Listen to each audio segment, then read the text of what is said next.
So I'd like to start with a land acknowledgement, and then I'll move on to introducing Dan. So with gratitude, mutual respect, and reciprocity, we acknowledge the ancestral home, cultural, and oral teachings of the Treaty 7 nations, which include Siksika, Piikani, Kainai, Stoney Nakoda, consisting of the Chiniki, Bears Paw, and Good Stoney bands, and the people of Tsuut'ina Nation. We also recognize the Métis people of Alberta Region 3, who call Treaty 7 their home. So with that, I just would like to introduce to you Dan Arndt.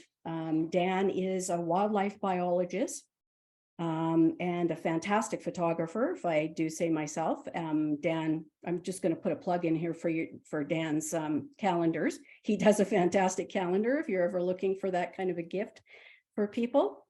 Dan's area of specialization is focused on bird surveys of all types, including breeding birds, sharp-tailed grouse, burrowing owls, and bird migration surveys to support renewable energy projects. He also has extensive experience conducting mammal, reptile, and amphibian surveys throughout Alberta, Saskatchewan, Manitoba. Dan's going to be speaking with us about ethical owl observations, and Alberta is a fantastic spot to see owls in their natural habitat. And excuse me, with this presentation, Dan will provide some valuable insights on how and where to find these elusive creatures.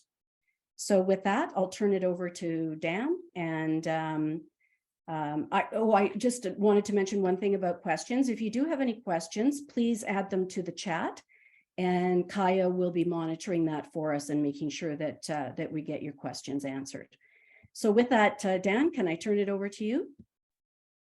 Yeah, absolutely. I will start sharing my screen, and yeah, let me know as soon as that shows up for everybody.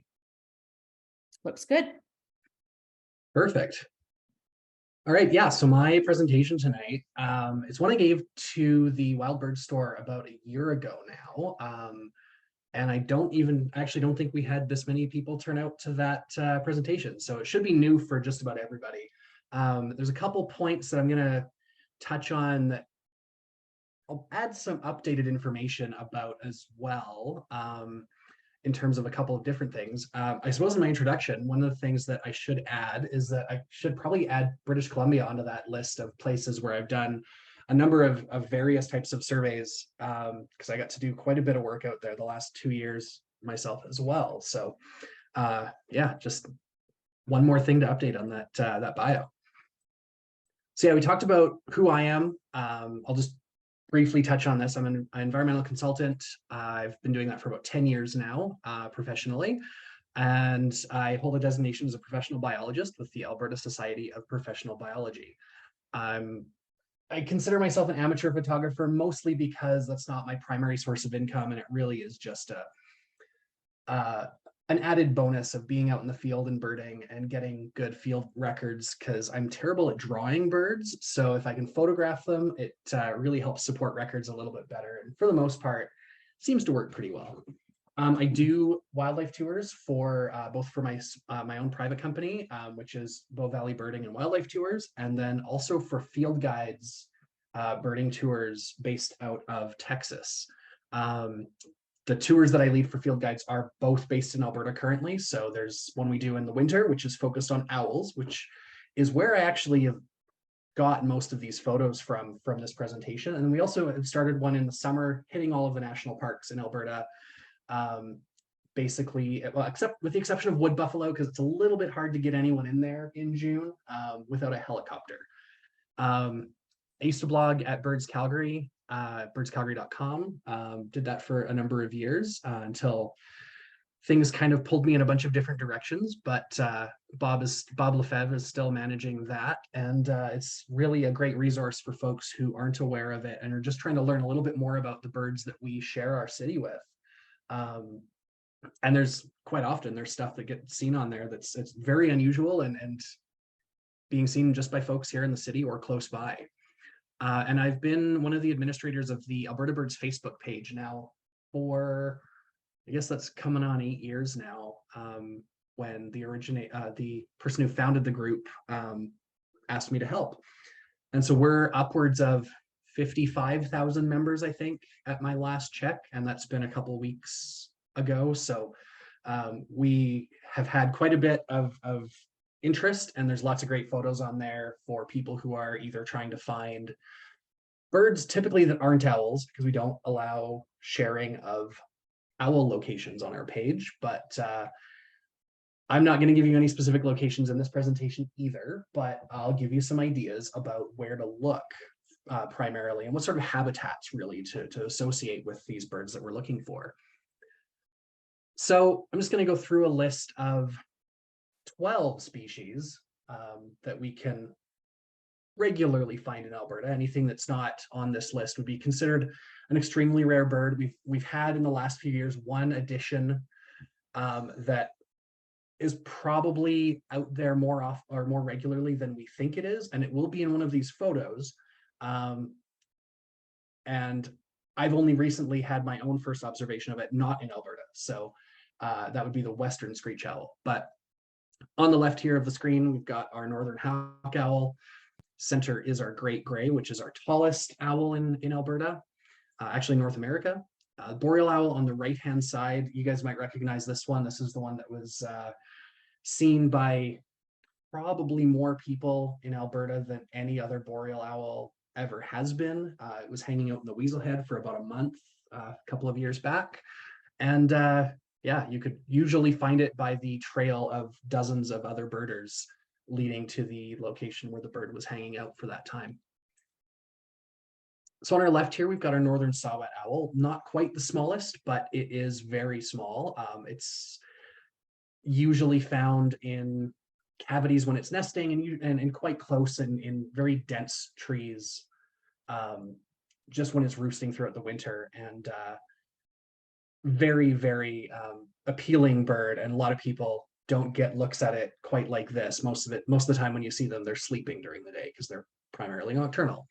Got our barred owl here in the middle. They're fairly common. Again, this is another one that's probably out there way more frequently and more abundantly than we are really ever aware of. They're just kind of all over the place. And if you were ever out at night in the woods, or whether you're in the foothills, whether you're in the Parkland region, near Edmonton, Bonnyville, Cold Lake, or even into the mountains, you probably have a good chance of hearing one of them.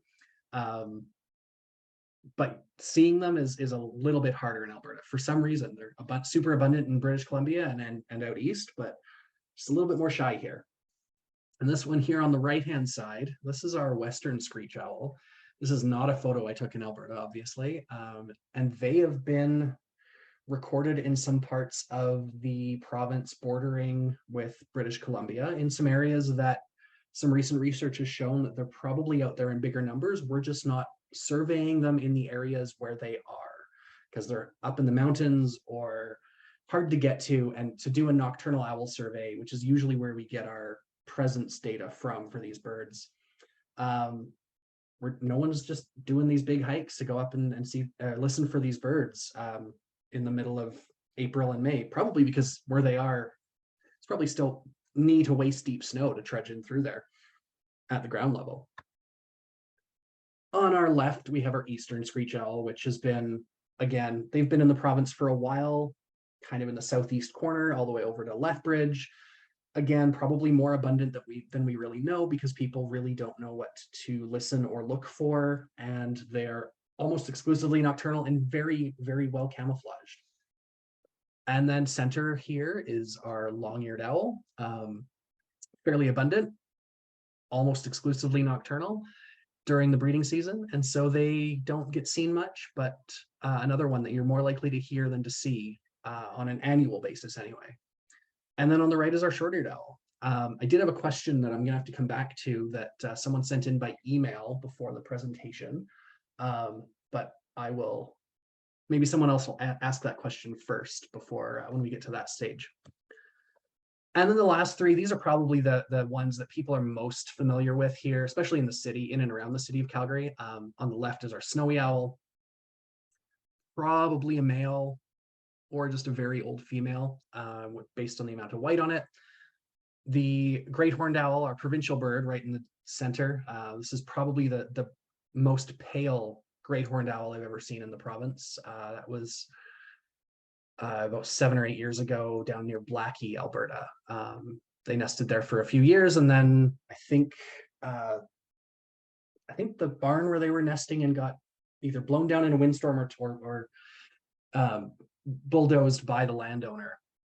On the right-hand side, we've got our northern pygmy owl, which is the smallest that we have in the province, really about the size of a pop can, as my mentor used to say. They are almost exclusively diurnal, so active during the day, and they are ferocious little hunters. They'll take things for prey as big as, say, a mourning dove in some cases, or a northern flicker. Given that size disparity, it seems unusual and very unlikely that it would be taking something that big, but that's pretty much what they do. They'll eat anything that they can catch. So we're going to break down some of these categories. On the previous slides, I did already have this broken down, but you can kind of associate a lot of these species with these habitats that they're most likely to be found in. So the boreal forest on the left here, typically you're going to get great gray owls, northern hawk owls, and boreal owls. Not to say that other owls won't be there, but if you were trying to tie a habitat type to the types of owls that are there, these make the most sense. Mixed wood and deciduous forest owls, so that's things that you're going to get along the foothills, as well as along the parkland region, mostly because these owls are associated with deciduous trees, so cottonwoods, aspen, poplar, some birch, things like that, where you don't usually get a ton of stands like that in the far, far north, except in isolated areas, or in the foothills. You'll get some patches of aspen, and these are all regionally sort of disparate, but there is some overlap in some of these species. And then we've got our prairie owls, so the short-eared, the snowy, the eastern screech, and the burrowing owl. And these guys, all of them pretty much, if you're going to go looking for them, whether it's the snowy owls in the winter, short-eared owls in fall, winter, and spring, and the screeches and the burrowing kind of spring, summerish, you're going to be out in areas where there aren't a lot of trees. You're going to be looking mostly in fields and in flat landscapes that these birds can see a long distance, and maybe nest in the case of like short-eared owls, for instance, nesting in wetlands or near wetlands and cattail areas with lots of cattails that have dried up for the season, or just really tall grasses. And then our true mountain owls, northern pygmy and western screech owl.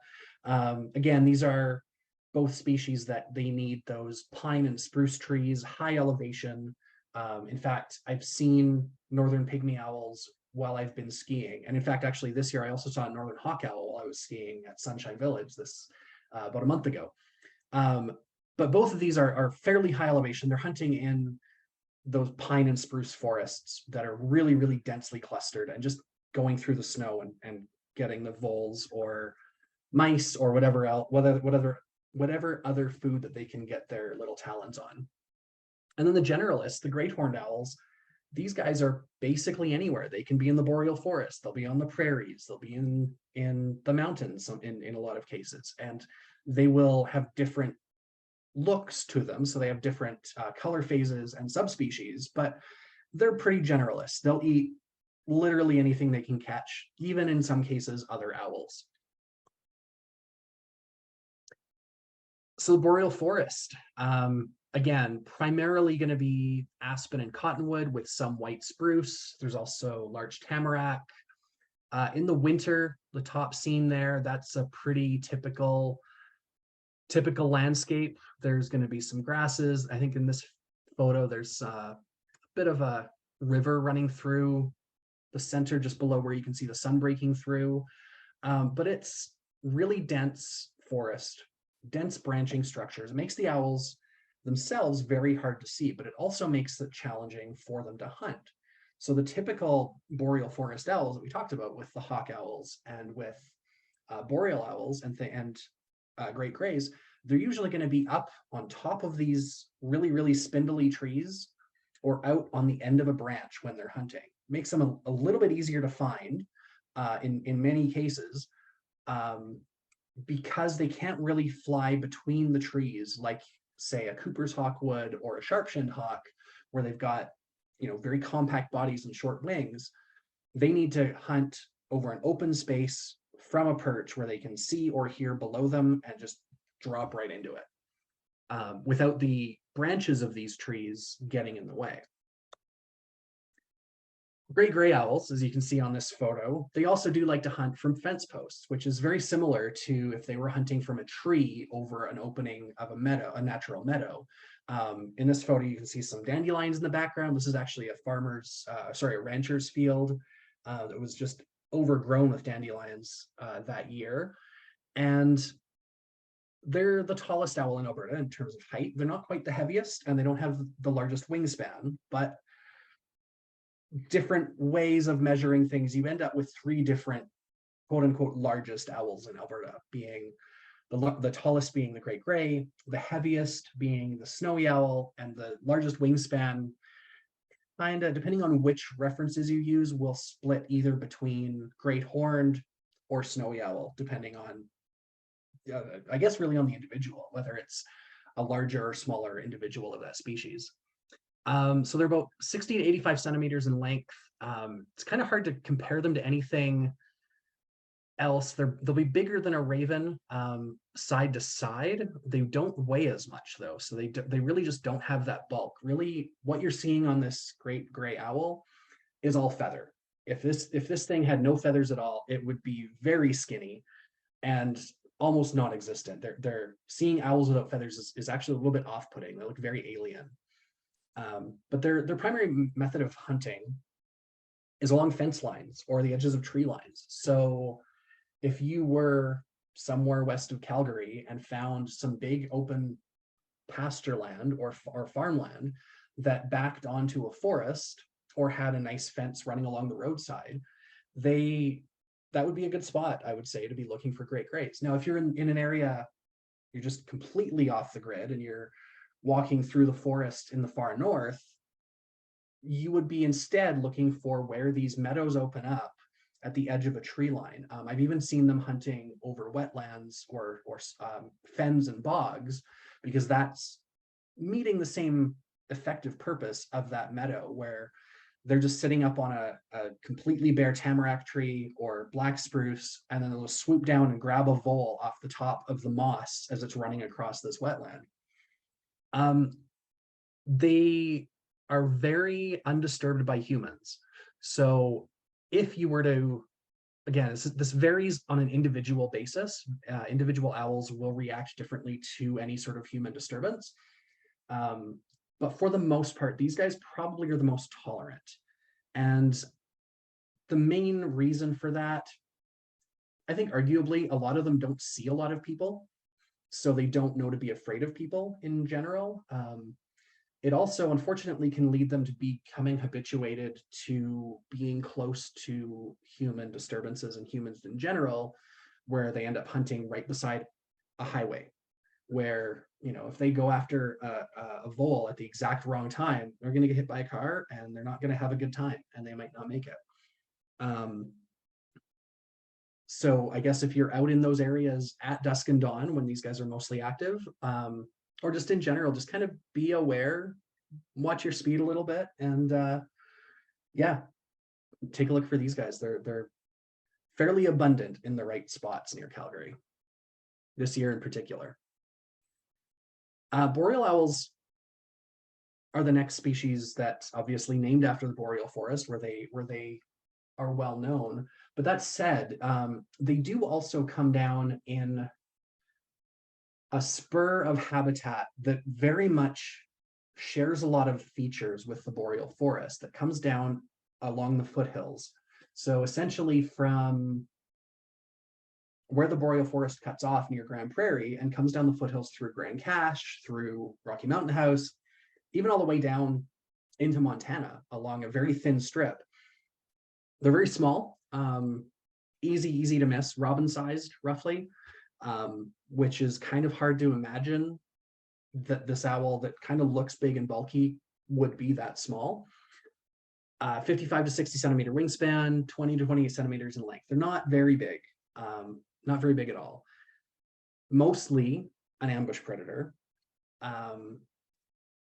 attacking things either through the snow or just dropping onto it at dusk or all through the night when these animals can't even see that the owl is there. But these owls with that facial disc, you would see this guy, you can actually see, I'm going to compare him actually back to the great gray for a sec.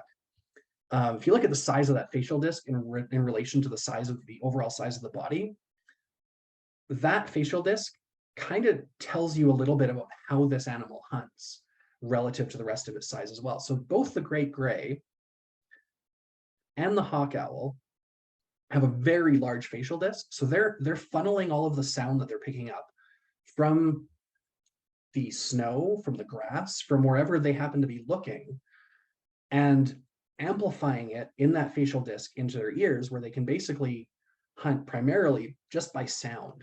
And one of the things that researchers have found actually very recently about these owls that are hunting primarily by sound is that if you imagine if you're looking into the water at a fish, but you were going to, I don't know, try to shoot an arrow at the fish, if you shot right at where the fish was, there's a bit of a distortion where the light bends at that surface of the water. So the same sort of thing happens with sound as it's going through the snow. There's actually a little bit of distortion in one direction or one plane or another that these owls essentially have to spend their time to learn exactly how that distortion is affected. And as these animals get through the juvenile phase and then into adulthood, basically they're getting on these animals or getting on their prey a lot more times than they are not every time they hunt. I have a note in here that they are relatively hard to find and very small. I've probably, I know for a fact, I've only ever seen 2 in 10 years of really trying for them. I've heard a couple more than that, but again, that's at night and very far away.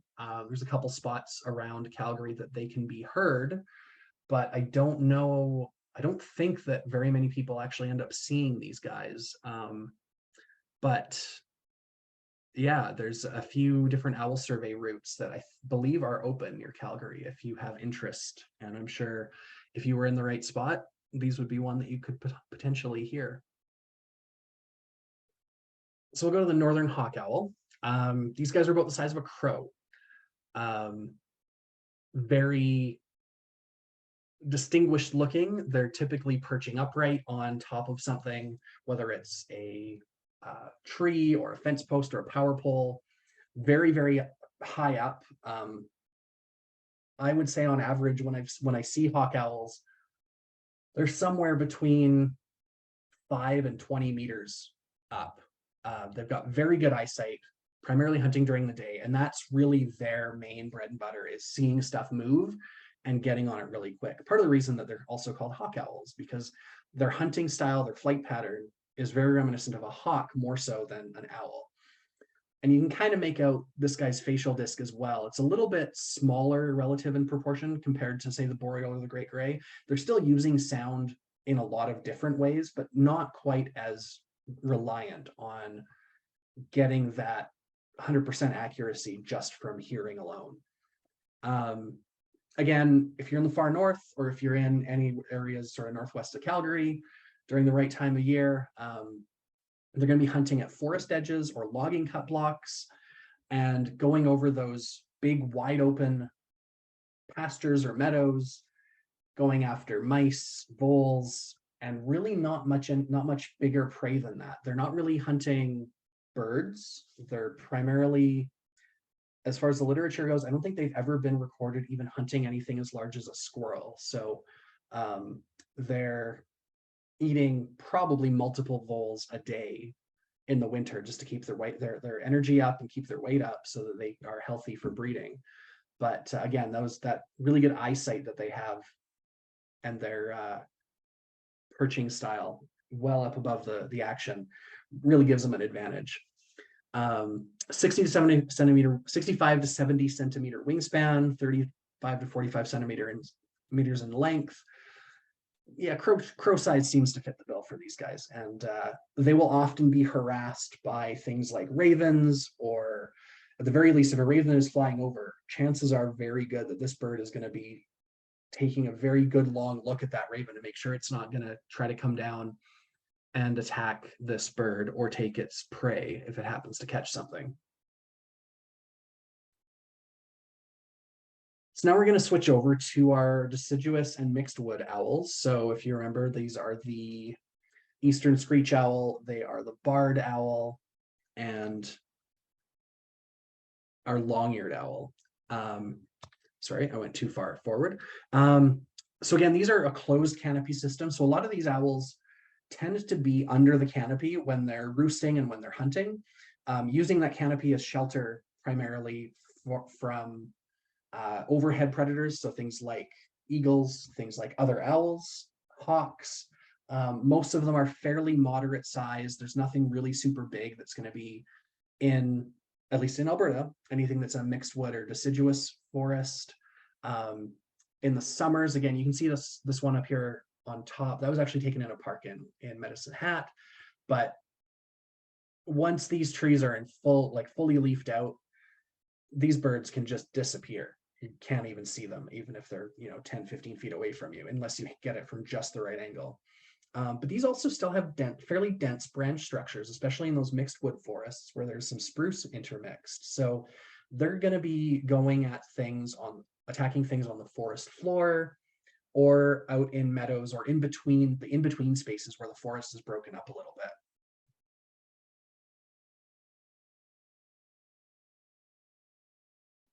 So our barred owl, this guy here, this is another bird actually from the Weaselhead a few years back.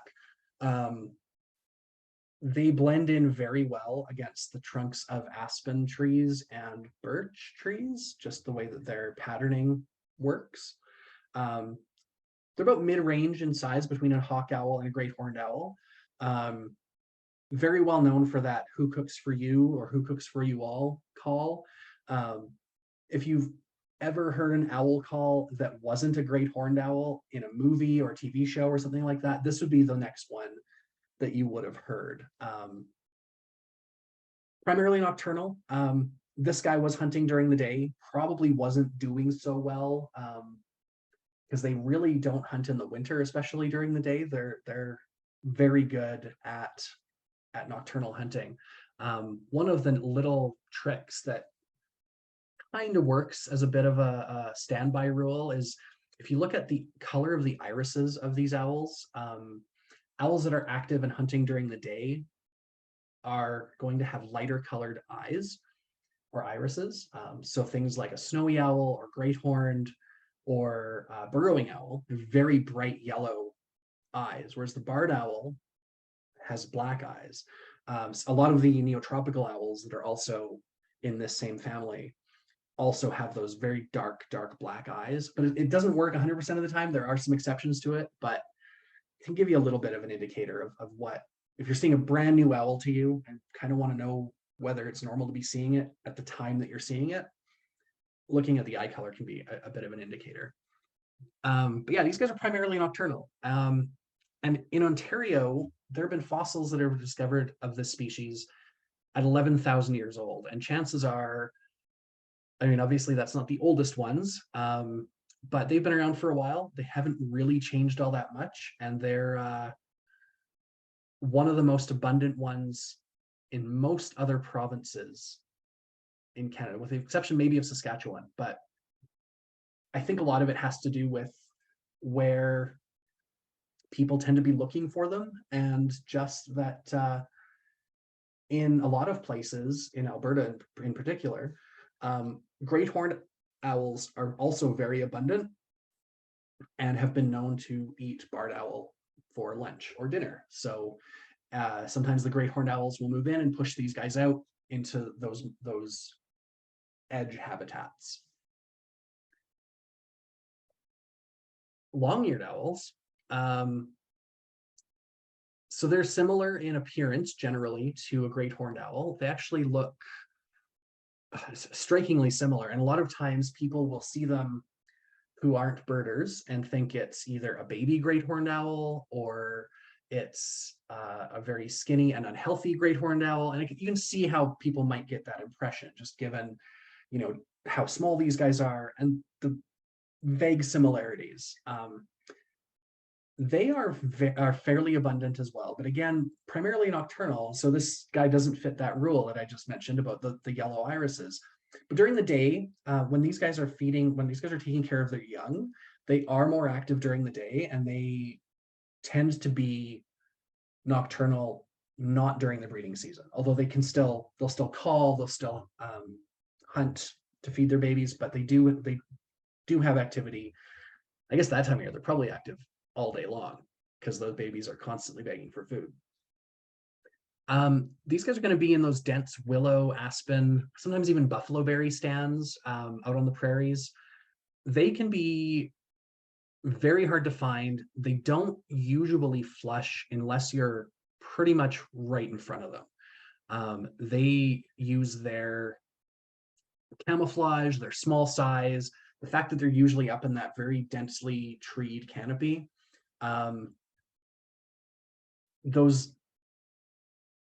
It makes them much harder to find just based entirely on their behavior. They are fairly big in terms of wingspan and overall length. But yeah, this is another species that it's not one I necessarily will see every year. Usually at least I'll hear them, but seeing them like this one in the photograph is a very rare treat, I would say, unless you're spending a lot of time trying to chase down owls in general. And then we've got our northern saw-whet owl, much smaller than the other two of the just mixed-wood and deciduous group. They're about robin-sized as well, 42 to 48 centimeter wingspan, 18 to 20 centimeters in length. But they, in the hand or in the tree, they do actually look a lot smaller. They're very tiny little guys. They seem very fragile, but they're pretty feisty. I know folks who have banded them, they'll still be wearing thick leather gloves, and you don't want to get bit or clawed that's in an area that doesn't have some good coverage, because yeah, they'll leave a mark.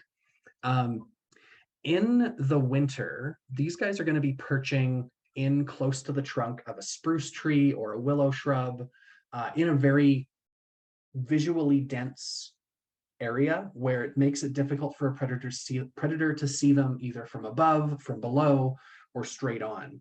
A lot of times, actually almost all of the saw-whet owls that I've seen, typically you have to be standing in exactly the right place with your head at exactly the right angle to see it through a little window in the pine or spruce or willow shrubs. And otherwise, you'd never even know the bird was there. Someone just happened to be walking along and saw it just from the right angle. And there's no other way to see some of these birds. These guys are also primarily nocturnal. And up until they really started a lot of banding programs, both the US Fish and Wildlife Service and the Canadian Wildlife Service thought that this is a species that might be in decline because general observation numbers were going down. And then some of the banding stations started doing nocturnal saw-whet owl banding programs. And based on a couple of years of data, they were able to turn around and say, well, actually, not only are these guys not in decline, but they're very likely the most numerous owl in North America. In fact, in some cases, a good night of banding or week of banding in places like, say, Long Point, Ontario, they'll get dozens in a night. I think one record I saw was that they had over 700 individuals banded in the course of a week in September one year. And that's not necessarily including all the ones that were flyovers or anything like that. That's just what they had in the station, in the hand, in that amount of time. So if that's the number that are being caught on such a small area like that, it is a bit of a migratory funnel, and a lot of the birds will move through there on fall migration and spring migration. But it does still give you a bit of an indication of, like, if this is what we're catching here, how many are going to be there on the landscape just in general? One thing to keep in mind with these guys, if you are looking at one that's in a nest cavity, or sorry, in a cavity of any sort, whether it is in a tree, in a nesting box, in one of the big cottonwood stands, inside a little hole in one of the branches. As far as the research goes and as far as the literature goes, these guys only go into cavities to nest or to prepare a nest. So if you happen to see one in January in a hole, it's either scoping that hole out as a place to nest, and not just as an overnight roost. It's one of the things that a lot of times people think, oh, it's just going to be there overnight and it'll be gone the next day. They don't really do that, and most owls actually don't really use cavities at all, except for the sole purpose of nesting. Couple exceptions being screech owls, but we'll get to those guys in a bit. So now we're out onto the prairies. So we've got flat expanses of sometimes a tree or shrub here and there, but nothing really, really big. Lots of visual clutter in terms of things on the ground or fences or fence posts, but not really a lot of trees. So these birds that are going to be out here will be using the native grasslands, the pasture, the wetlands, and large open areas with minimal topographic relief. So they're not really going to be spending a lot of time down in coulees, down in valleys, just out hunting the flat prairie. Where they end up nesting and roosting, though, is where those little tree and shrub stands are. And they don't usually spend a lot of time near areas that have a lot of fluctuating water. So if you're thinking about spring runoff or spring melt at the edge of a wetland, anything that's going to be nesting on the ground, like a short-eared owl, or in the ground, like a burrowing owl, they're not going to want to be too close to that fluctuating water level, because that's going to maybe either flood out their nest or flood out their burrow. So really stable upland, dry areas primarily is where they nest and where they can be primarily found. So this short-eared owl here, this is very likely a male. They're also about crow-sized. When you are going out to look for them, you're going to want to look for those areas where they have places to perch. They're mostly active during dawn and dusk. I've, to be honest, mostly seen them, with few exceptions, at dusk. Even at dawn, unless you're out before sunrise, you're not really going to see much activity. But the big numbers of these birds when they're displaying in the spring when they come up, or if they're near a nest, it's mostly going to be right around sunset, within about an hour of sunset. But you can see some pretty cool breeding displays of multiple individuals if you find the right spot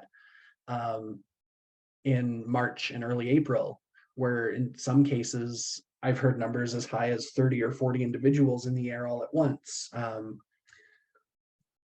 At places like Frank Lake, for instance, I don't believe their numbers they're really coming through Frank Lake anymore, so I don't mind sharing that. But historically, there were times where they actually, the evening I took this photo, I had counted 22 individuals in the air, all calling at each other at once as they were moving through. So that sort of migration behavior for these guys, they're not really all going to be nesting there. Those 22 individuals won't be nesting in those fields in that area, but they will pair up and kind of move off. So whether they are moving 100 miles away or 300 kilometers or 300 miles away, or they're just going, down the road and finding another spot that's less crowded sometime in the summer. I think a lot of the reason that these birds have mostly not using Frank Lake anymore is a lot of the disturbance from folks that are dog walking, but then also the goats and sheep that are being used for biocontrol on the weeds. They are likely going to disturb any ground nesting birds, like owls especially, because they are a little bit bigger. They're going to be more prone to disturbance and more easy for a goat or sheep to probably find that individual or that nest and then just flush them off, and abandon the nest, which is unfortunate, but yeah, it's a matter of, do you deal with the weeds or do you deal with the short-eared owls? And you can't necessarily have both. It would be nice if the weeds weren't there in the first place, but that that horse is out of the barn, as they say.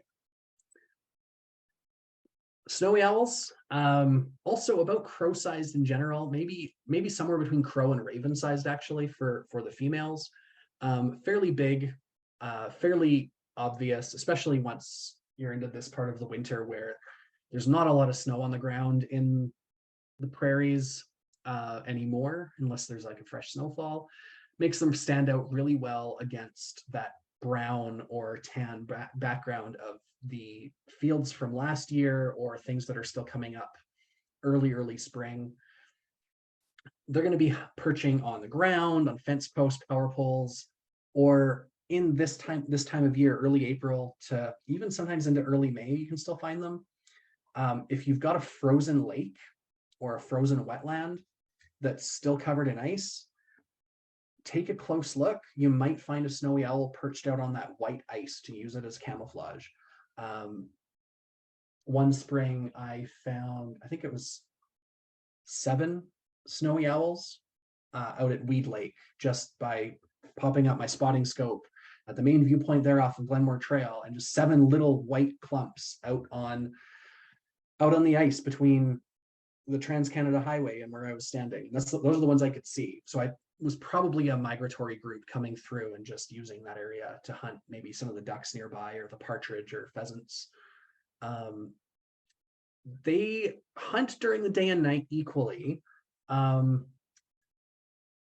did actually get into a conversation with a couple of other birders this winter, and I can really only count on my hands. I'd actually be interested in other people's observations too. I think I've only ever seen an owl actively hunt during the daytime twice. And what they are doing, again, they're hunting primarily by sight and sound, but they're going to fly low over the ground or over the snow and then either crash through the snow because they can see some of the tracks of the urine on the feet of voles and mice, but they can also hear things underneath the snow as well. But I've seen them hunt things like partridge, and when they've put GPS trackers on these birds, for specifically with Project Snowstorm, which is out in the east, they are mostly going to be hunting at night. And in particular, one of the interesting things that they found is that they hunt sea ducks. So things like eiders, scaup, scoters, harlequin ducks out on the open ocean. So they'll go 100 kilometers out into the water, grab a duck, fly back to land with it, and then pluck it and eat it. So they're hunting some pretty big prey out there. I know some of the studies around Frank Lake back in the 70s and 80s, where pellets were being dissected, they found that snowy owls here were eating mostly snow buntings, horned larks, for the smaller individuals or the males, and then the females were taking things as big as jackrabbits or Canada geese. So they can definitely hold their own, and probably, and just like many of the other owls, they'll eat whatever they can catch, as long as it's not too much of a challenge for them. Burrowing owls. I unfortunately got into birding a little bit later than some folks, and it's really unfortunate because these guys used to be in colonies as close as Chestermere or Olds, or even down near Priddis. There are some historical records that close to Calgary. Now you're pretty much going to have to go probably Brooks and all points east and south of there. Their numbers are declining. We're not really sure why. There's some speculation about pesticide use. There's some speculation about just in general insect and rodent numbers declining. But then also where these guys are overwintering is also, there's a lot of, again, pesticide use and then hunting or shooting them as pests, which is unfortunate. But it's really hard to say. They're a big conservation mystery in Alberta, and we're doing all we can up here to try to keep them active and keep their numbers up. In fact, a lot of companies and some conservation groups have put up artificial burrowing owl colonies made out of PVC pipe and tubing, which they actually seem to be they seem to prefer those types of colonies rather than the natural ones formed by badgers and ground squirrels. If you're going to see them, though, they're going to be on the ground or on shrubs or fence posts. Easiest way, probably, if you're especially if you're on the Trans-Canada, you're going to see it on a fence post, because if they're on the ground, they're blending right in with the dirt or the soil of their mounds. These guys you can cover hundreds of miles and still never see one. But again, between robin and crow size, probably more on the robin size, to be honest. They're even the females don't get quite as big as a crow. They're a species at risk in Canada, and so the large population shifts from year to year.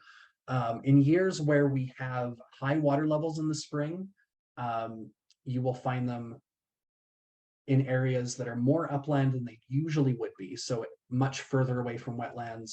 But then when we have dry years where those wetlands recede, just like the last couple of years in particular, they might be closer to the edges of lakes and larger wetlands, or even in the salt flats, as long as the individuals that would actually be burrowing or creating the burrows that they use for their nests, so things like badgers and ground squirrels, if those guys are digging holes, that's where you probably want to look for these guys. They don't dig their own burrows. They might do a little bit of minor excavation and some housekeeping inside, but they're not going to be digging anything as deep or as elaborate as what they would actually need to use them as a burrow.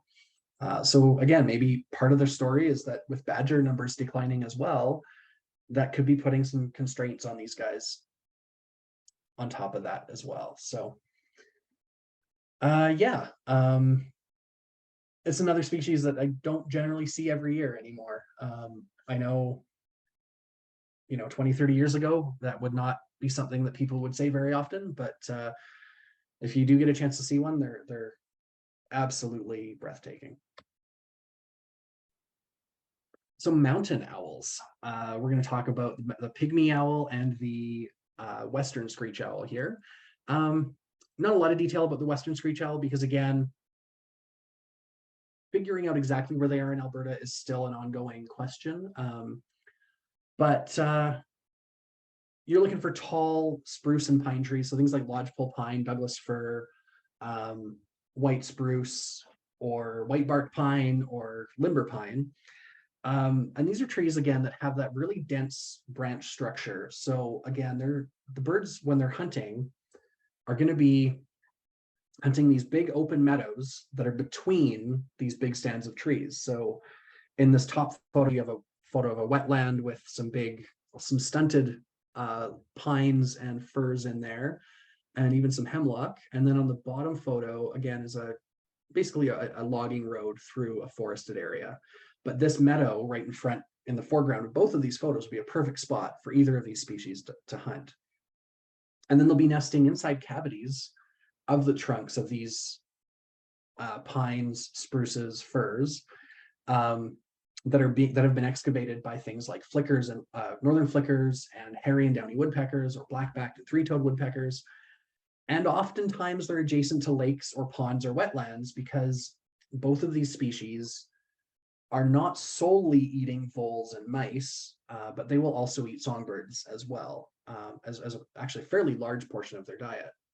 So they will eat wetland birds. And I imagine if a pygmy owl had a chance to get a duckling or gosling, probably would make an effort for it anyway, if the opportunity came up.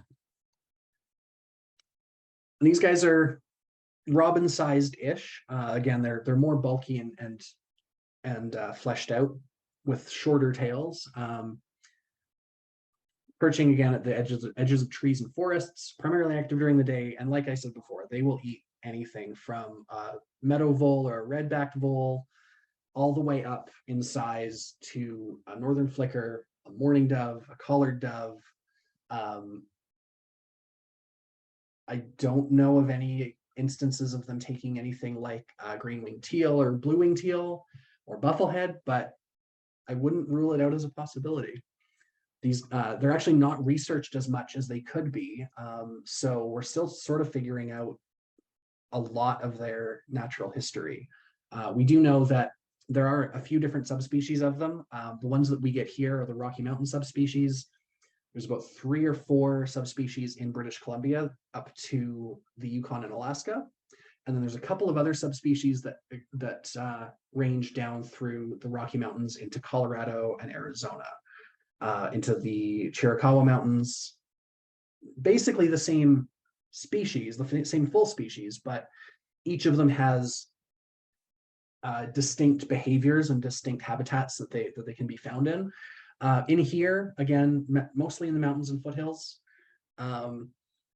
One of the things that works in Alberta for these guys is if you are driving, let's say, somewhere in the foothills around dusk, within a couple of hours of dusk, usually between February and early April, when they're still trying to find mates, looking at the tops of these spruce trees for the tiny ball of feathers or the Christmas ornament, Christmas tree topper up above, at the very, very top of these pine and spruce trees.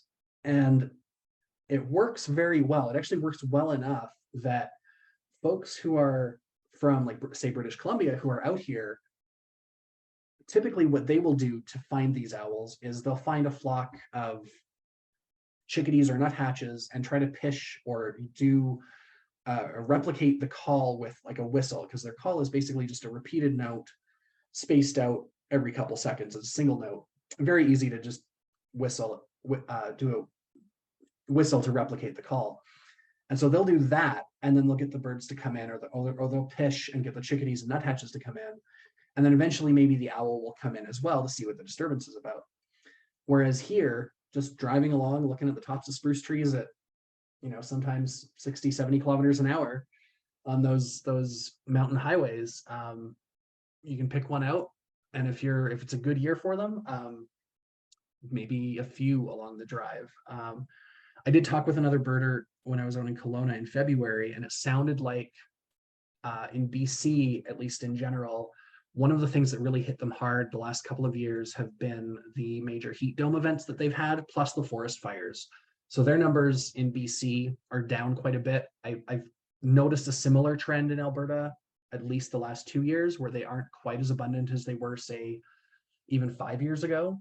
I'm sure that that's just a byproduct and that they'll bounce back because, again, they eat anything that they can get their claws on, and even things that are bigger than them. So as long as the population is relatively stable, they should be okay. So yeah, lastly, generalists. Great horned owl is really the only one that fits this category, but they're in trees and buildings, shrubs, caves, and cliffs, really anywhere that there's a potential for food, and they will eat anything. They'll eat ground squirrels, they'll eat ducks, they'll eat geese, they'll eat songbirds, they'll eat mammals of all types, reptiles. I've actually even seen great horned owls with garter snakes as food. And they're usually nesting in large stick nests. So things like abandoned magpie nests after a couple of years when they sort of collapse into a flat shape, or old red-tailed hawk or Swainson's hawk nests that are being built. They even nest in buildings in a lot of cases. So actually this building in the photo on the bottom here, there is a great horned owl nest inside that building. And I think they even use the front door. So they've got good manners, at least this particular pair does. So yeah, raven size, it's our provincial bird. Up until a few years ago, the oldest lived one, I believe, was also at the Alberta Birds of Prey Foundation. And that particular individual had been there for quite a few years. And if you'd ever either been out on site there, or if you'd been to any of the events where they had one of the owls in hand as their education bird, you probably would have seen that individual. During the nest season, these males, they're going to be perched somewhere up where they can see where the nest is. You might not be able to see the nest from where you're standing, but if you see one owl sort of standing sentry or perched as a sentry and not really doing anything else, there's probably another individual nearby on a nest. Their nesting season goes from about Valentine's Day through to mid-June to early July, depending on where in the province you are. In the city here, they tend to nest a little bit earlier than they do out on the prairies or in the forests, foothills or the Rocky Mountains. Active from dusk through most of the night, all the way to dawn. But again, when there's babies in the nest, they'll be active sometimes 24 hours a day and just sleeping when they can get a break in. The easiest spot to find them too, though, is perched up high on streetlights or power poles or the edges of a forest, when they're not actively trying to stay hidden. When they're roosting, again, they tend to be quite close to the trunk, usually using a lot of that visual clutter of the trees, the nearby shrubs, other parts of the canopy or the forest to keep them well hidden, because they're also fairly territorial. So another great horned owl could come in and try to take them out or attack them or force them out of their territory. Of all of the owl species in Alberta, though, I believe this guy and maybe barred owls potentially are going after smaller owls, but these guys, I've seen them try to hunt northern harrier, short-eared owls, long-eared owls. They fit that generalist criteria pretty well. And when they're not going after necessarily other owls, they're also going after Canada geese, or in one case, I did see one make a run at a pelican, but I don't think that would have ended well for either of the two individuals, because those talons mean business. But yeah, I'm sure that had they made contact, that owl would have had a fight for sure. So the last two slides here, just about wrapping up here. We're really going to talk a little bit about the ethics of owl watching. It's a topic that a lot of people have opinions on, and a lot of this is my own opinion as well. My opinions and my evidence are sort of tempered, though, by best practice guidelines from authors like Paul Bannock, who is an owl photographer who's got a number of great books, and has arguably even more stringent guidelines on his own personal observations than what I'm going to lay out here. But also the the American Birding Association and Audubon Society general guidelines for owl observation.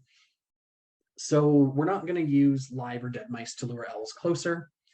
I'm going to lump a lot of these in and then give some reasoning. So you're not going to want to tease or attract owls with inanimate objects. So like a mouse, a fake mouse on a fishing line tossed out and then drawn back to make it look like it's moving, almost as if you were trying to catch a fish, but with a mouse, or wind up toys, or something that's going to otherwise make the bird think that a live mouse is there to be caught. These two things are tied together primarily because if you associate humans with food, you have a very high likelihood of habituating that individual bird or other individuals that are nearby with human behavior or human presence as a source of food, which means that anytime they see a human, they're going to think that they're going to get fed. And so they're going to approach people to be fed more often. It really only takes a couple of times before these owls learn that a person means they're going to get a meal. And that can have some pretty major impacts when people who don't have food also show up and try to photograph the bird or try to just observe it in the wild. Or if you happen to be somewhere where there are people like living nearby, you run the risk of the owl associating the people or the people's cars with food and getting hit more often, or potentially being hazardous to the people by trying to land on a person's shoulder. So if you look, for instance, at some of these birds, they have some pretty impressive talons. This is the one I was looking for. And so that trying to hold that bird stable on your shoulder or on your arm, it's going to dig in pretty deep and you're going to feel it for a while. And it's going to make you not want to be around the bird, but then you're probably going to react and scream at it or yell at it or like try to push it off. And so the owl's not going to have a great time either. And they are, despite their size, they still have hollow bones. They're still fairly fragile. And so an injury for them can mean life or death. And then they're not going to want to be picked up to be taken to a rehab. They're going to have that negative association with people. So we're really going to try to not do anything that's going to give them any sort of positive reinforcement that humans are good. At least having humans being neutral in the case of, say, great gray owls, which kind of will hunt and do their thing while you're there. That's the bare minimum. But you're also not going to try to give them a bad feeling about people. You don't want to yell at them, shake branches, or throw snow at them, or get an attempt just to get a photo of it in flight. That's called harassment. That's actually illegal in Alberta under the Wildlife Act. It's not something that's very likely to ever get enforced because unless you happen to be doing it right in front of a conservation officer, no one's going to do that. But then you're also creating fear in these animals of humans, which some would argue is probably a good thing, but it also does make it harder for other people to see them later on. And so considering that your observation of an owl, you probably would spend hours possibly going out looking for these birds. And the first thing you're going to want to do to it is make it scared of being near the road or wherever it happened to be hunting for whatever reason, just for the sake of getting a flight shot. That's really putting your own well-being and your own preferences over the health and welfare of the bird. You're also going to be forcing it to fly when it could be in a situation where it is struggling to find food, it's burning energy that it doesn't need to. And so bumping an owl for any reason, probably try to limit that as much as you can. Call playback, especially during the breeding and nesting season, that's going to be really high stress. As soon as a bird of any sort, especially during the breeding and nesting season, if they hear the call of the same species, there is an immediate spike in cortisol, which is a stress hormone, which means they're going to not be spending as much energy on hunting for food for themselves or their young, and they're going to go investigate that call, and they're going to have that elevated stress level for potentially hours afterwards. If you are going to do it, it should be extremely limited, and probably outside of the nesting season. Different people have different tolerance levels. A lot of times if you're in, say, the tropics, that's the only way you're going to get to see a lot of these birds because they're not going to be necessarily wanting to be found. And the jungle down there is way more dense than, for the most part, than a lot of our forests here in Alberta are. So they kind of have to do, the guides down there have to do what they have to do to get you to see the birds, so you'll come back and spend more money the next time, which is its own thing. That's a different situation than what we're talking about here. But in this case, these birds are around and you don't really want to be putting any undue stress on them when their numbers, in the case of, say, a burrowing owl, are already extremely low. Just try not to disturb them as much as possible. Another thing that has been done by photographers primarily is clipping branches or twigs from in front of the roost or the nesting spot or resting spot for the owl to get a clean photo without any branches in the way. I think we can all agree that doing that in a park or a natural area or otherwise, just for the sake of a photo, probably not the best thing to be doing. Probably violating either, a provincial or municipal bylaw. And if you can just move to get the photos or the clutter out of your photo, it's probably your better option. It can cause that roost to no longer be used by those birds, which means that they have to go through all the time and effort to go find another roost to spend time at. But it also means that in doing so, you ruined that roost for everyone else who knew that that was a place to maybe see, say, a long-eared owl or a short-eared owl or a roosting saw-whet owl. And then the last point is returning to visit a celebrity owl day after day after day. Typically, I mean, we've all seen the folks that do that and probably have hundreds of thousands, tens of hundreds of thousands of photos of the same individual bird doing the same things for days and days at a time. I don't understand the appeal myself, but that's really not what this is about. This is more about making sure that that bird isn't being unduly stressed by you watching it. And yes, there's something to be said about maybe it gains familiarity and understands that you are not a threat, or also consider the alternative that you are in its home and it doesn't really want you to be there, and you're impacting its ability to hunt, maybe even just a slight bit less than it normally would. But in the end, those little tiny miniature effects can actually lead to them having, say, one less baby that thrives every year. For the most part, go in, get your photos, get your looks at the birds, move along.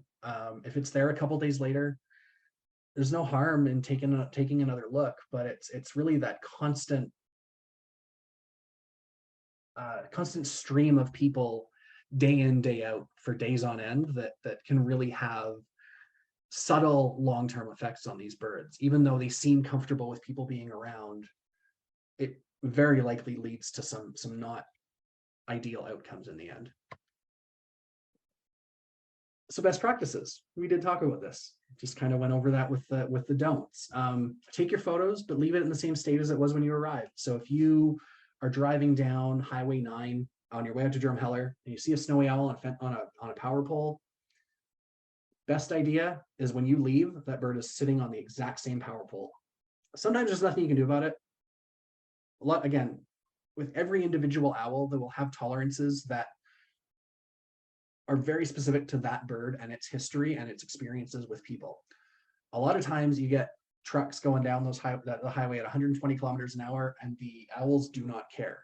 The second someone stops, though, that might be their trigger that causes them to fly.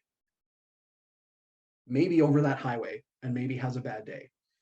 Other times you can be parked right underneath the bird and it's not even going to move.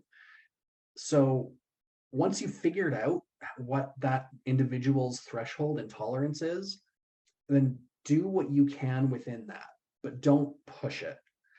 Don't spend too much time unnecessarily. Again, my best advice is get in, get your shots, get out, because chances are you could spend all day and not get as good shots, or you might, you never know. But at the very least, you're making it certain that that owl is still going to be around. You're not affecting its behavior. You're not affecting its likelihood of having successful offspring or giving it any positive associations with people either. Don't encroach too close to the owl. A lot of times, if you're getting close to an individual bird, as soon as it opens its eyes to look at you, or it turns its head to look at you, you're too close. You've changed its behavior. It was resting, tolerating people being around until you get just a little bit too close. Now, it's not saying that there's any other way to tell that until you've crossed that line, but then back up, give it some space, let it calm down again. And now you know where its tolerance line is. Don't cross that line again. Avoid flash photography. I don't know that this needs to be said to most people, but you don't usually end up getting good photos of birds with flash photography unless you've got these multi-flash setups that are quite often using a bait station or something like that as well. But when you've got your on-camera flash or a little additional one on the hot shoe on top of your camera, you're probably going to get eye shine. You're probably going to get red eye, and it's not really that easy to fix. And you're then going to blind the bird potentially for up to half an hour. where it's not going to be able to hunt or go back to sleep or do whatever it was doing before you got there. So don't do that. That's a very basic one. Minimize the call playback. Again, if you can avoid it, don't use it at all.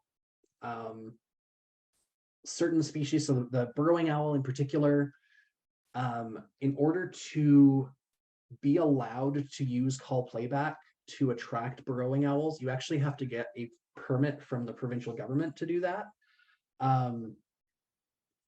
It's not easy to get, and you basically have to be doing it either as a research project or, in my case, to do surveys to make sure that the birds aren't there because there's going to be a development of some sort, whether it's a pipeline or wind farm or solar farm or something like that.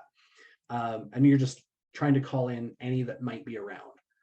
But if you're just a regular person and you happen to be using call playback and a conservation officer drives by and you don't have that permit, that's not a small fine. So yeah, that's not a situation you want to be in. Avoid trespassing on private property. Again, I don't like to have to say that, but there are very few instances where if you're crossing a fence, you're doing so that, I guess, in a legal way, unless you have landowner permission and have already worked that out. Even if it's going to be the only way you're going to get around to the right angle to get the looks or the photos of that bird. Recently, there have been a couple really serious events in one of the great gray owl areas near Calgary that the locals are not happy with photographers or birders. And in fact, some of the people have been either almost run off the road while they're trying to watch an owl, or they have had photography equipment stolen from their cars, or the locals just basically pull up beside them and lay on their horn until everyone packs up and leaves. So it's a lot of this is just because people have either trespassed or have made locals feel uncomfortable with our birding activity near their home. And part of it is understandable. Some of it seems a little bit over the top and extreme, but as more areas get more popular and people know places to go, this ties into a couple of our other points later on, but just make sure that you're not leaving a bad taste in the mouth of the people's property that you're close to when you're doing your owl watching. If you have access to private property though, and you want to get set up on, say, a great horned owl nest or a great gray owl nest, best practice in that case would be to use a blind or a hide. And when you're watching owls from the roadside, so things like snowy owls or short-eared owls, the best blind is the one that you have that you're driving in. If you'll often find it, if you're looking for any of these owls and you get out of your car, except for maybe great gray owls, chances are that bird's going to be gone the second you close that door. In a lot of cases, the second you open that door the first time. If you just roll your windows down, keep your heater off if you're trying to take photos, because that can cause some visual distortion that way in your photos. But if you keep roll your window down, keep the inside of your car a little bit cooler, you're going to be able to get good looks at those birds at fairly close distances in a lot of cases, because they don't necessarily associate those vehicles with humans or as a threat. And the last point, obviously, as I mentioned right off the top, is just avoid sharing locations of owls widely. What ends up happening is, you tell 2 people, they tell 2 people, and a week later, you've got 50 people at this owl location because everyone was keeping it secret except for the 1 or 2 people they told. And it can lead to some pretty extreme examples of bad behavior. And the more people you have in a group, the more likely that one of them is going to push those boundaries. They might try to get closer to the bird than the rest of the line of bird watchers or photographers. You might have someone who waits till everyone leaves and then goes and clips some branches or does something to make that bird not comfortable and not want to be there. So that's basically all I have to say on that. I guess we'll go to questions at this point. Okay, no problem, Dan. We do have a few questions in the chat. Okay. That was great information, by the way, and now I have a much better idea of where to look for owls. And I really appreciated the review of best practices. I think that's important. So the first question we have is, how do you sign up for an owl survey route? So those owl survey routes, I used to know, I believe it's Lisa Priestley that's managing that program in Alberta. And you can find her info either on Facebook or through Birds Canada. They can put you in touch with the folks that are managing either the breeding bird surveys or the owl surveys with the local regional representative. Yeah, it looks like, yeah, Lisa Priestley is the person managing that for Alberta right now. So that I think that answers that question. Yeah. There's another question about overall, how are owls doing in Alberta? Overall, that's a very broad statement. I think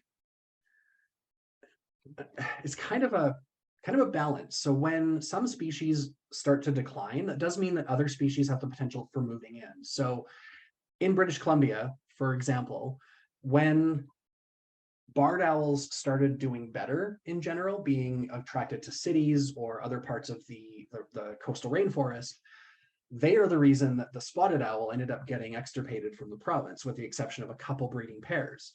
The same is true, I would say, in Alberta. We have a lot more great horned owls now because we have a lot more big cities, we have a lot more small parks. And because great horned owls, and I suppose ranch houses and farmhouses out in the country as well, where just about every farmer has a breeding pair of great horned owls on their property.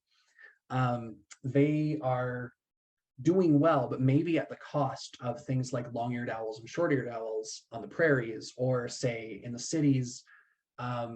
Potentially things like barred owls even here have been pushed out by great horns.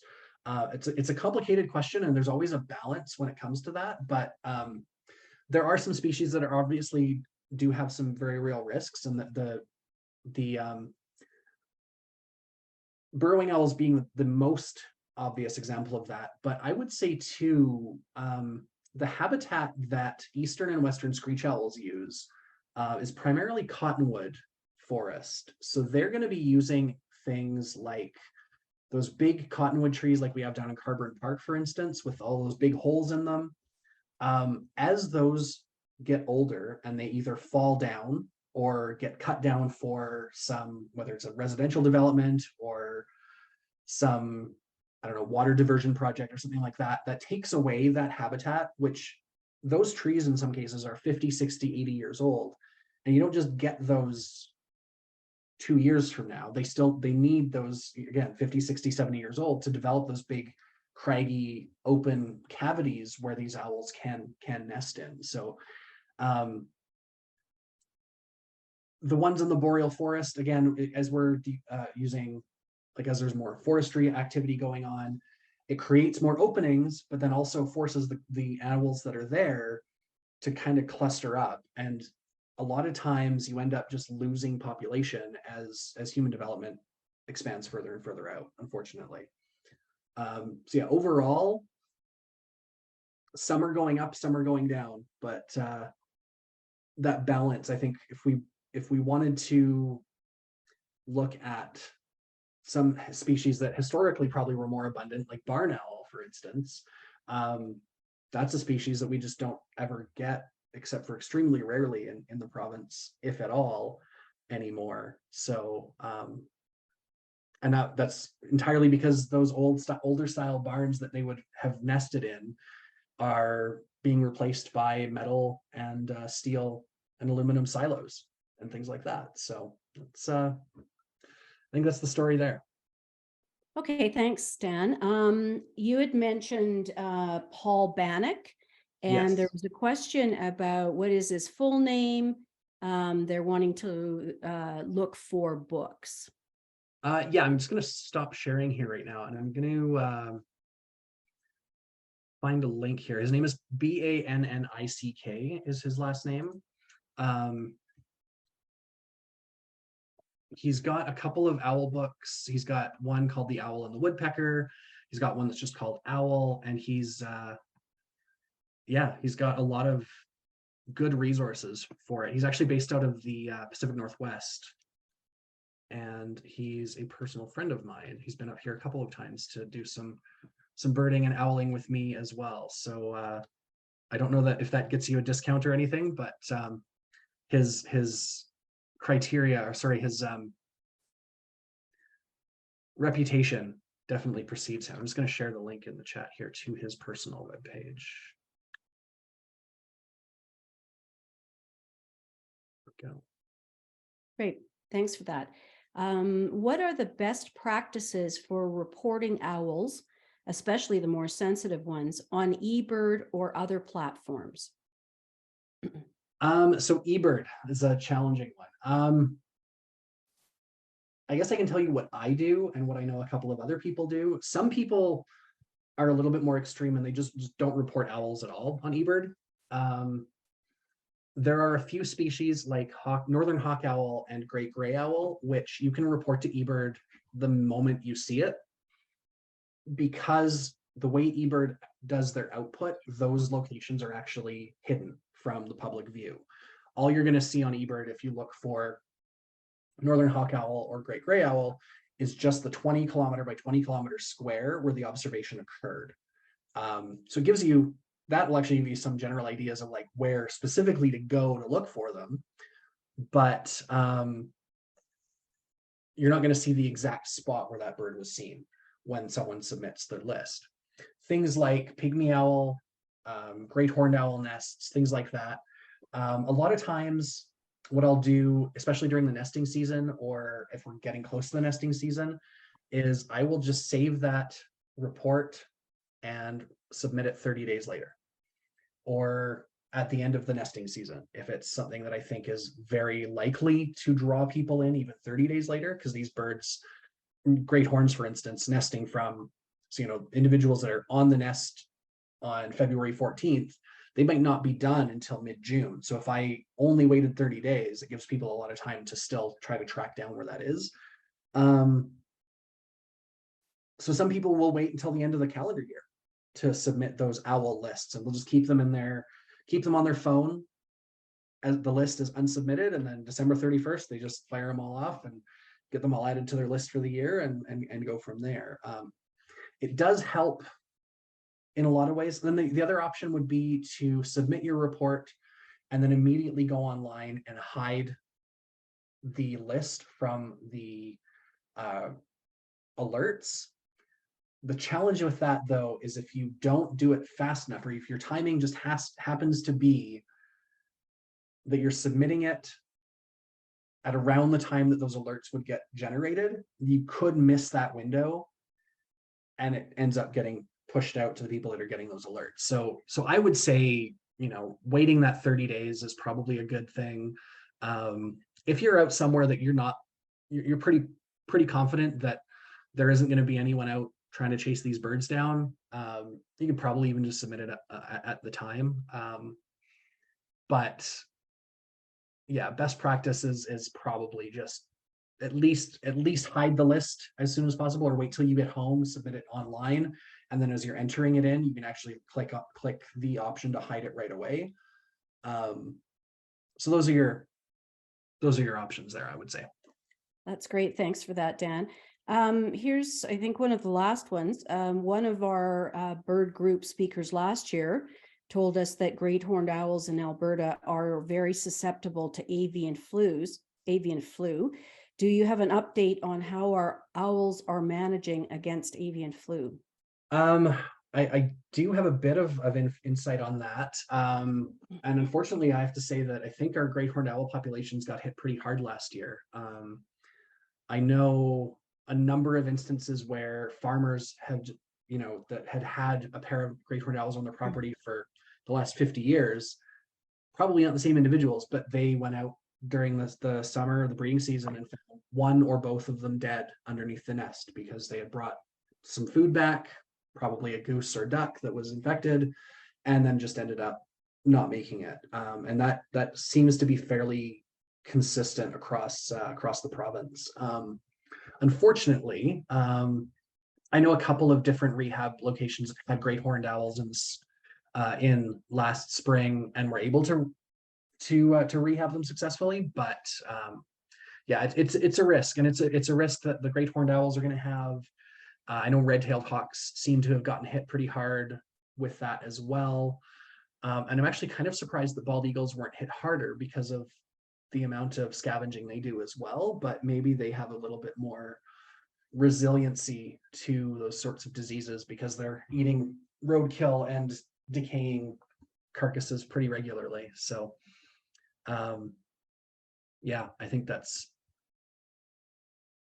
yeah, and it looks like one of our observers posted a link to the report from the Alberta Environment and Parks last year. So Thanks for pointing that out, Dan. I was going to mention that. I think just the last question, and I think you may have answered this before, but any records of barn owls in Alberta?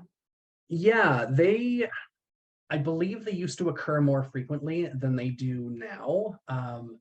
The few records that I know of in my time birding in Alberta have been individuals that have tried to overwinter in the province and have essentially turned up dead as the winter got colder and colder. I wouldn't be surprised if you know, as their population starts to increase in the US, that we get more records again. But I don't think, again, as I was saying before, the places that they would usually be nesting or roosting are those big older wooden style barns, and especially in the southern part of the province, when a lot of those have been given up for larger scale agriculture from either industrial agriculture or Hutterite operations or things like that. Those wooden style nesting structures that those barn owls really actually take advantage of, they don't really occur in the southern part of the province. There's still a lot more in the north, but that's a bit far for these birds to really make it, and especially make it through the winters. But yeah, that's my understanding of those guys. I did say I had another question that got brought up, and that was from Howard Heffler. He actually had asked about whether the increase in great horned owls had any influence on the seeming drop in numbers from short-eared owls and long-eared owls. And my answer to him essentially was that I don't think that it is a huge impact, but I wouldn't be surprised if there's not some influence of those numbers. But I also think both long-eared owl and short-eared owls, I know this year was not, this spring was not a great spring for short-eared owls in the province, but last year and the year before, there were times where, again, you could see if you're in the right spot at the right time, you know, up to a dozen or 20 individuals potentially flying over a single field at dusk. So it's really about finding where those big amalgamations of those birds are and being able to track them down. And those are ones that sometimes will show up on eBird because they're really only active for probably that last hour before sunset in those big numbers. Just one last question, Dan, and then I think we'll close it off for the evening. By the way, you've had a lot of comments about great presentation and wonderful information, which hopefully you'll have a look at the chat later and see some of those. Yeah. This question was from somebody who was curious about whether the ethics that we talked about in relation to the owls would apply to other birds and why location of owls are treated differently. Okay, well,